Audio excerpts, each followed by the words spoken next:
Ladies and gentlemen, welcome to another video. In this video, we're going to be talking about how to fix your TikTok login session expired. So let's just get straight into the video. The first thing you want to go ahead and try to do is try to log back in immediately into your application. And once you've done that, you want to simply go ahead and try to clear cache. So go to your profile and then click on the top right menu icon and click on settings and privacy. Once you've done that, you want to scroll all the way down to free up space, and beside cache, simply click on clear and clear cache.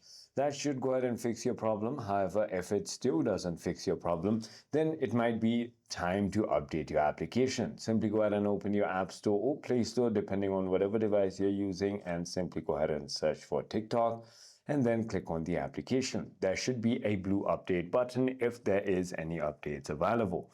I hope this video clarified everything for you. If you have further more queries, feel free to comment down below and I'll see you on the next one.